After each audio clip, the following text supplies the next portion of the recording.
Incharge Indira అడ్డుకుంటున్నారు. డెఫినెట్గా రాజయ్య మీకు సమీప బంధువు, మీ చెల్లె అయినా రాజయ్య కాంగ్రెస్ పార్టీలోకి రాకూడదు. గాంధీ భవన్ వేదికగా ఫిర్యాదుల పర్వం ఢిల్లీ వరకు వెళ్ళాయి. కాంగ్రెస్ పార్టీలో ఇప్పుడు నేను అదే చెప్తున్నా కదా, ఎప్పుడైతే ప్రజల నుంచి వెళ్ళి రెస్పాన్స్ వస్తుందో అంటే మనం ప్రజల్లో ఉన్నట్టు లెక్క. మనం అనామకులు లెక్క ఉంటే అట్లాంటి కంప్లైంట్స్ పోవు. ఎప్పుడైతే మనం ప్రజాక్షేత్రంలో ఎక్కువ ఉంటామో ఆయన వస్తే ఇక మా పప్పులు ఉడుకోవు, లేకపోతే మేము పని చేయలేము, ఆయనంత తిరగలేము, ఆయనంత ప్రజల్లో ఉండలేము అనుకున్నప్పుడు అలాంటి దొంగచాటు పనులు చేస్తారు. ఏదైనా ప్రజాస్వామ్యంలో ఎవరైనా ఎప్పుడైనా ఏ పాటైనా పోవచ్చు. రేవంత్ రెడ్డి గారు చూడండి, అట్లాగే కేసీఆర్ గారు చూడండి, అట్లాగే కడియం అందరూ కూడా పార్టీలు మారిన వాళ్ళే. సో పార్టీ మారడం అనేది ప్రజాస్వామ్యం, రాజ్యాంగం ఇచ్చిన హక్కు. అట్ సేమ్ టైంలో సార్ ఈ తెలంగాణ రాష్ట్రంలో 119 ఎమ్మెల్యేలు ఉన్నప్పటికీ చాలా అంటే చిన్న స్థాయి నుంచి పెద్ద స్థాయి వరకు కొన్ని ఆరోపణలు డాక్టర్ రాజయ్య గారు మాత్రమే ఎదుర్కొన్నారు. వాటన్నిటికీ ఏం చెప్తారు మీరు సమాధానం? సో నేనైతే ఒకటే చెప్తాను, నేను చాలా అదృష్టవంతుని. ఎందుకంటే ప్రక్షాళన చేసుకోవడానికి ఆరోపణలు మాత్రమే. ఇప్పటి వరకు నా మీద ఎప్పుడు ఎఫ్ఐఆర్ కాలేదు. ఈ రోజు వరకు కూడా అన్ని అభియోగాలు, యూట్యూబ్ ఛానళ్ళు, లేకపోతే సెటిలైట్ ఛానళ్ళు, లేకపోతే మొత్తం అభూత కల్పన కట్టుకథలు, ఇట్లాంటి కార్యక్రమాలు చెప్పాను. అదే చెప్తాను సార్. రాజయ్య అంటే కేవలం రాజయ్య మీదనే, రాజయ్య ఒక చిలిపి, రాజయ్య రాసలీల రాజయ్య ఇది చేశాడు అది చేశాడు. మొన్న అంతేందుకు జానకపురంలో నవ్య ఎపిసోడ్, ఆమె స్థాయి వేరు, ఈ స్థాయి వేరు. ఈ ఒక దశలో ఎమ్మెల్యే పదవి రాలేదంటే నవ్య వెళ్ళే రాలేదనే స్థాయికి అది వాస్తవం కాదని మీకు తెలుసు, నాకు తెలుసు. కానీ అంటే ఎందుకు రాజయ్య దాని వెనుక ఎంత పెద్ద మనిషి ఉన్నాడో కూడా తెలియాలా. సో ఎంత పెద్ద కుట్ర జరిగి సుమోటోగా ఒక అధికార పార్టీకి సంబంధించిన ఎమ్మెల్యే మీద సుమోటోగా కేసు పెట్టడం, తర్వాత కమిషనర్ ఎంక్వైరీ చేసాడు, ఫ్రూట్ ఫాల్స్ అని మొత్తం అదంతా కూడా ఓన్లీ పత్రికల్లో వచ్చినాయి లేదా వీడియోల దాన్ని బట్టి మాత్రమే జరిగింది తప్ప అక్కడ వాస్తవం ఏమీ లేదు అని.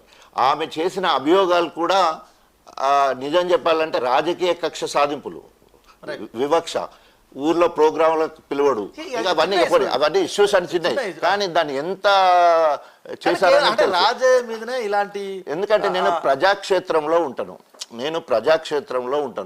సో రాజయ్య ఇప్పుడు ఉదాహరణకి కేసీఆర్ గారిని ఎందుకు తిడతాడు, కేటీఆర్ని ఎందుకు తిడతాడు, హరీష్ రావుని ఎందుకు తిడతాడు, రాజయ్యని ఎందుకు తిడతాడు అంటే వీళ్ళు ప్రజలలో ఉంటారు. నన్ను రాజయ్య గారి మీద లైంగిక ఆరోపణలు కూడా ఉన్నాయి. అంటే ఎందుకు ఒక నేతకు రాని ఆరోపణలు, అభియోగాలు మీ మీద మీరే ఎందుకు మోస్తున్నారు? అంటే మన మీద కక్షగట్టిన నాయకుడు ఆ రకంగా మౌళ్ళు చేసి అక్కడ పట్టుకునే కార్యక్రమం, ఎక్కడి నుంచెల్లో కెమెరాలు పెట్టి తీసే కార్యక్రమం, ఇట్లాంటివి చేసే కార్యక్రమాలు. సినిమా యాక్టర్ ఉంటాడండి, సినిమా యాక్టర్ను పట్టుకొని ఎట్లయితే ఉంటారో సినిమా యాక్టర్ కానీ డాక్టర్ కానీ ప్రజలలో ఎక్కువ ఉంటారు. సో అక్కడ చేసిన తప్పు కాదు, కానీ ఇక్కడ పక్కకు నిలబడ్డాడు, భుజం తగిలింది, ఆ పక్క నుంచి భుజం తగిలిచ్చిండు, ఏళ్ళు తగిలింది, కాలు తగిలింది, స్వీట్ తినిపించినప్పుడు పెదవులు తగిలినాయి, ఏమన్నా అంటే చేసే విధానం, దానివల్ల నేను ట్రాన్స్పరెంట్గా బయటికి రాగలుగుతున్నా. చిన్న అభియోగాలు చేస్తున్నారు కాబట్టి ఇప్పటివరకు ఎఫ్ఐఆర్ కూడా కాలేదు. ఎవరు నా మీద కక్ష కట్టి వేసిన వాళ్ళు ఎవరు, మూడో వ్యక్తిగా మాట్లాడే సందర్భాలు. రాజయ్య గారి మీదనే ఇలాంటి ఆరోపణలు, రాజయ్య గారి మీదనే ఇలాంటి అభియోగాలు చేసిన సందర్భం ప్రతిసారి అభియోగాలు చేస్తే 12,000తో గెలిచిన, అభియోగాలు చేస్తే 33,000తో గెలిచిన, అభియోగాలు చేస్తే 58,000తో గెలిచిన, అభియోగాలు చేస్తే 37,600 లాస్ట్ టైం గెలిచిన. ఈసారి ప్రతిసారి ఇవే ఆరోపణలు అదే వ్యక్తి ద్వారా దాన్ని అనుకుంటాడు. ఎప్పటికైనా ఈ చిన్న చిల్లర ఆరోపణలు పక్కన పెట్టండి. రాజయ్య అవినీతి ఆరోపణలు, అవినీతి అక్రమాలకు పాల్పడ్డారు. రాజయ్య అవినీతి అక్రమాలకు పాల్పడలేదా? నేను చెప్తాను. దానికి పరాకాష్ట ఏంటి అంటే 2009కి ముందు నేను డాక్టర్గా సంపాదించిన ప్రాపర్టీస్ ఇప్పుడు 2024 వరకు మొత్తము అప్పుడు సంపాదించిన అమ్ముకున్నాను. రైల్వే ట్రాక్ దగ్గర ల్యాండ్ ఉంటే అమ్మేశాను, హాస్పిటల్ అమ్మేశాను, తర్వాత నవోపేటలో ల్యాండ్ అమ్మేశాను, పెంట్ హౌస్ ఉంటే అమ్మేశాను. ఇప్పటికీ అప్పులు ఇంకా పూర్తిగా తీరలా. సో ఇది ఎమ్మెల్యే అయిన తర్వాత ఎక్కడైనా సంపాదించింది ఏదైనా ఉండేటో చూపిస్తే నేను వాళ్ళకి ఇచ్చేస్తా. అవినీతి చేసి సంపాదించేది ఉంటే ఒక్కొక్కరు ఎమ్మెల్యే కాకముందు వాళ్ళ ఆస్తులు చూడండి, ఎమ్మెల్యే అయినాక నా ఆస్తులు చూడండి, మొత్తం అమ్మేసుకున్నాను. నేను ఓపెన్గా చెప్తాను, గన్పూర్ హాస్పిటల్ అమ్మేసిన, గన్పూర్ 2018లో చేసిన అప్పుకు తీరలే ఇప్పటి వరకు. అన్ని అమ్మినా కూడా పూర్తిగా తీరని పరిస్థితి.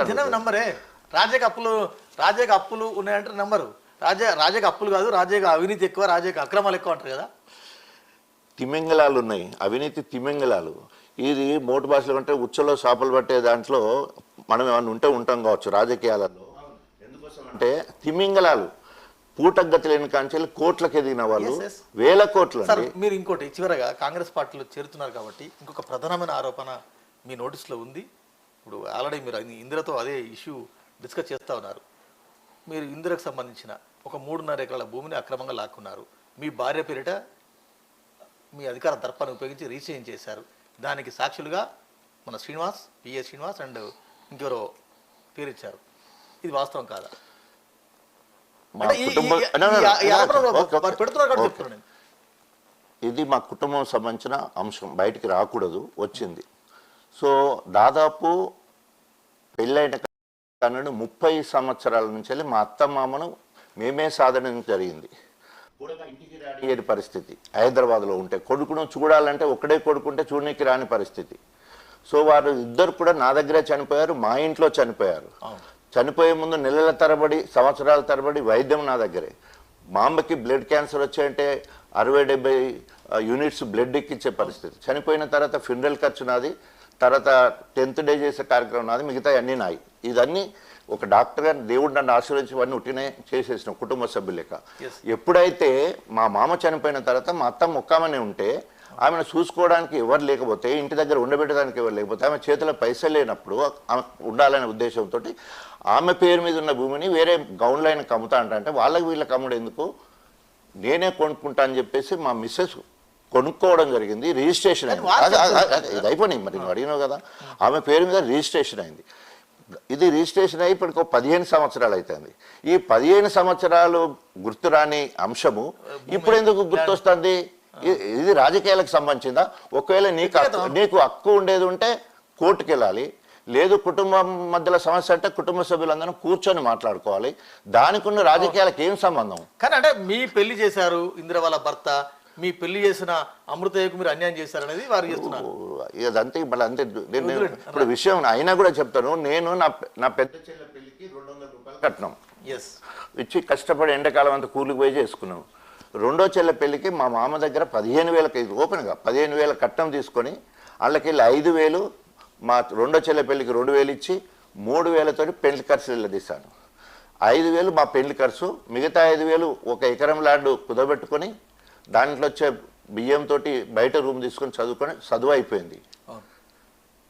తర్వాత మూడో చెల్లె పెళ్లికి 1,00,000 రూపాయలు కట్నం 1,00,000 రూపాయల చిట్టిలో 65,000 వస్తే 40,000 పెళ్లికి కట్నం. అది సో అదంతా కుటుంబాలలో జరిగే వ్యవహారాలు, కుటుంబ బాధ్యత తీసుకున్నాను కాబట్టి అట్లా. ఒకవేళ కనుక మా అమూర్తేనో మా బామ్మార్ది కనుక ఆ కుటుంబ బాధ్యత తీసుకుంటే ఆయన బాధ్యత కదా. నేను 4 చెల్ల పెళ్లి చేసినప్పుడు ఆయన ఒక చెల్ల పెళ్లి అది రావడం చాలా తప్పు కదా, అది మాట్లాడమే తప్పు, చాలా తప్పు. అది ఎంత బ్లాక్ మెయిల్ చేయడం కదా. ఇది ఎట్లా సెటిల్ చేస్తారు? అది ఎట్లా సెటిల్ చేస్తావు? దానికి ఒక పద్ధతి ఉంటుంది. నువ్వు కుటుంబం మధ్యలో అంటే కుటుంబం మధ్యలో చేసుకుందాం, లేదు చట్టం న్యాయం ఉన్నదంటే కోర్టు పరంగా చేసుకోవాలి. దానికి ఏం సంబంధం? గణపూర్ కాంగ్రెస్ శ్రేణులు కొంతమంది మీ చేరికను కాంగ్రెస్ పార్టీలో చేరికను గణపూర్ కాంగ్రెస్ నేతలు అడ్డుకుంటున్నారు. ఎట్లా ఓవర్కమ్ చేస్తారు? గణపూర్ శ్రేణులు ఎంతమంది వచ్చి అడ్డుకున్నారు, గణపూర్లో ఉన్న వాళ్ళు ఎంతమంది నన్ను కోరుకుంటున్నారు, నేను జాయిన్ అప్పుడు తెలుస్తుంది. రైట్. ఇంకోటి, మీరు జైన్ కాక ముందు, అసెంబ్లీ ఎన్నికల ముందు మీ గురించి ఇప్పుడు సీఎం రేవంత్ కామెంట్ చేశారు. రాజాని మేము కాంగ్రెస్ పార్టీలోకి తీసుకోము అని గతంలో రేవంత్ రెడ్డి గారు అన్నారు. దానికి ఏం రిప్లై ఇస్తారు మీరు? రేవంత్ రెడ్డి గారు, కేసీఆర్ గారు అనేక మంది అనేక సందర్భాలలో రాకముందు ఏ రకంగా ఎదుటి వ్యక్తులను కానీ పార్టీని కానీ తిట్టిన వాళ్ళు మళ్ళీ వచ్చిన తర్వాత ఏ రకంగా పొగుడుతున్నారు, అవన్నీ అది బాగుండదు చర్చ పోతే. కానీ డెఫినెట్గా అదే రేవంత్ రెడ్డి కంగ్రాచులేషన్స్ చెప్పిండు కలిసినప్పుడు, పార్టీ వదిలిపెట్టినందుకు చెప్పిండు, పార్టీలకు వస్తున్నందుకు చెప్పిండు, రేపు రాబోయే రోజుల్లో మంచి